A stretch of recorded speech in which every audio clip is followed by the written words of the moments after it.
Tessalonicenses. Sequenciando esse roteiro introdutório, alguns pontos que eu também gostaria de deixar claro. Quando Paulo ele pensa em escrever, já não é mais o momento da fundação desta igreja. Agora nós estamos falando sobre o momento que Paulo pensa em construir uma instrução doutrinária, teológica, uma conversa pastoral e necessária para a região de Colossos.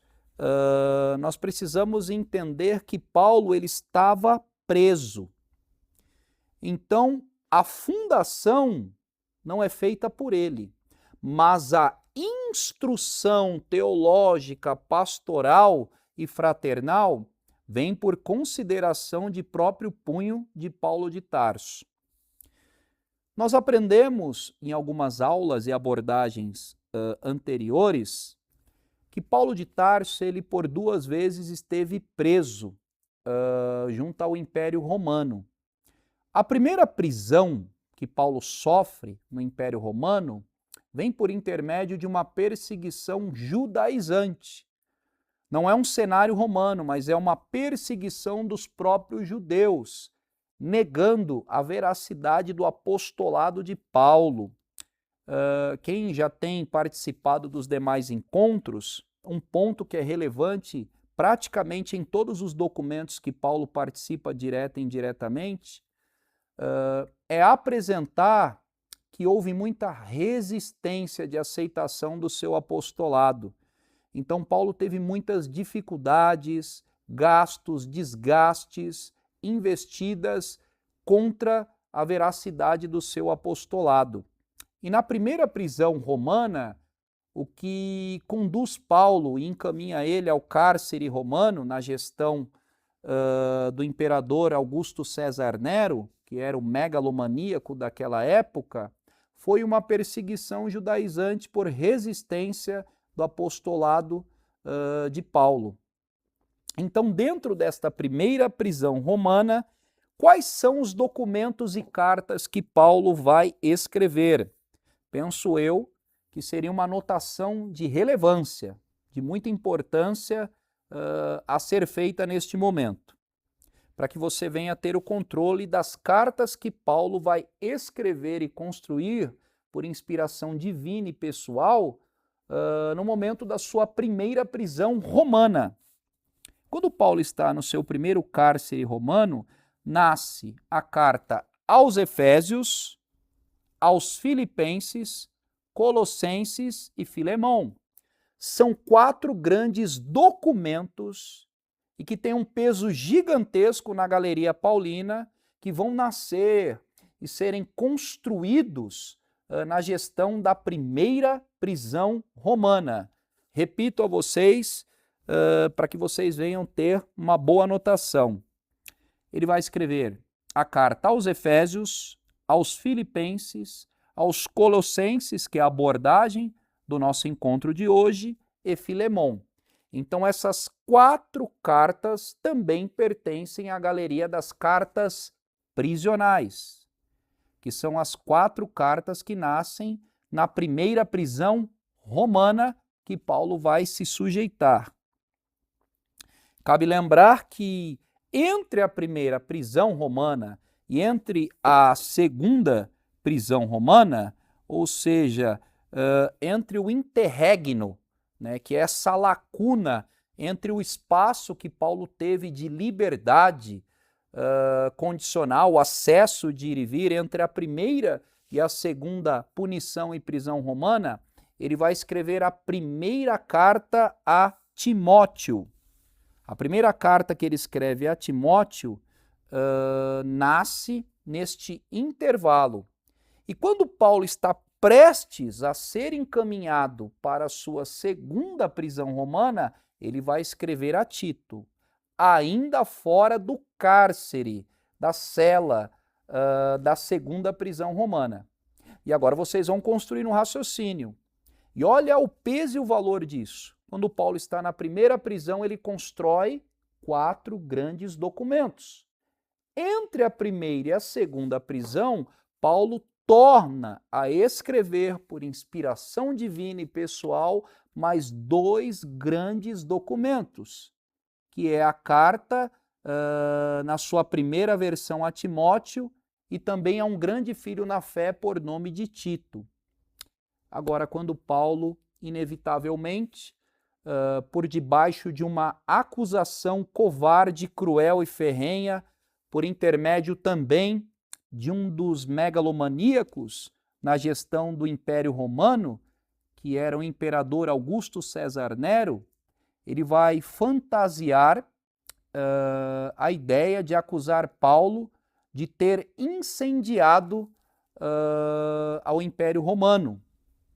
E covardemente é colocado sobre o jugo de Paulo a punição por esta acusação. E Paulo bem sabe que desta prisão ele não vai escapar, porque existe uma mão política contra a sua vida. E é nesta cela da segunda e última prisão que Paulo teve em vida e que foi na gestão romana, que ele vai escrever o segundo volume, ou seja, a segunda carta também a Timóteo. Então, a primeira carta a Timóteo é entre a primeira e a segunda prisão. Já a segunda carta a Timóteo é na sua segunda e última prisão romana. Eu gostaria de abrir uma observação e até mesmo partilhar algo pessoal. Penso eu que não é novidade aos nossos alunos e colaboradores que alguns meses atrás eu estive atendendo alguns compromissos no continente europeu. E por bondade e misericórdia do nosso Deus, eu tive o privilégio de andar em 9 países do continente europeu, tentando ser útil e tentando falar um pouquinho do nosso Senhor e Salvador Jesus. E eu tive acesso à gestão romana, e um dos pontos que eu fiz questão de visitar em Roma foi a prisão Mamertina, que é a prisão onde Paulo e Pedro estiveram presos pela última vez. Pedro, antes de ser encaminhado à sua punição, que era a crucificação, também naquela época, cabe lembrar que Pedro ele também é punido na gestão de Augusto César Nero, só que Pedro pede para ser crucificado de ponta cabeça, porque ele entende no seu martírio que ele não era digno de morrer igual o seu mestre, no caso nosso Senhor e Salvador Jesus, que é crucificado com um patíbulo e a estirpe, que são as duas peças de madeira, de uma forma romana, porque a crucificação é uma punição da Pérsia, que Roma vai herdar pela sua crueldade e pela forma pesada de martírio, só que Jesus ele é crucificado da forma padrão. E Pedro, nesse momento, ele pede para ser crucificado de ponta cabeça, porque em memória ele entende que não é digno de morrer igual a Cristo, ao Messias. E no caso de Paulo, ele sai dali da prisão mamertina para ser decapitado. Corpo para um lado e cabeça para o outro. E eu tive a honra de entrar neste lugar.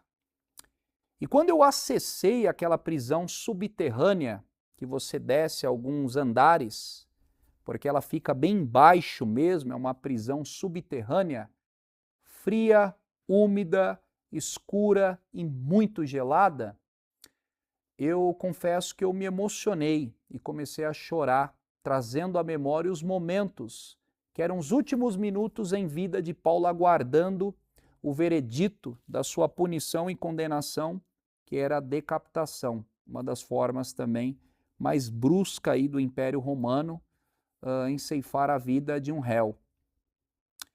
E foi nessa prisão que Paulo escreve a sua segunda carta, ou o seu segundo volume, como vocês preferirem, a este jovem na fé por nome de Timóteo.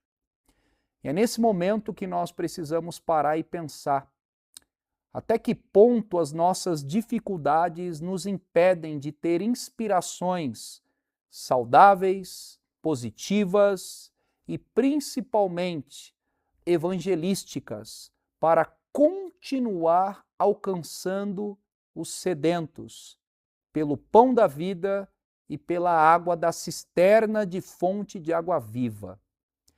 Paulo, naquela condição totalmente violenta, cruel e deslumbre, ele nunca murmurou, reclamou, questionou, pelo contrário.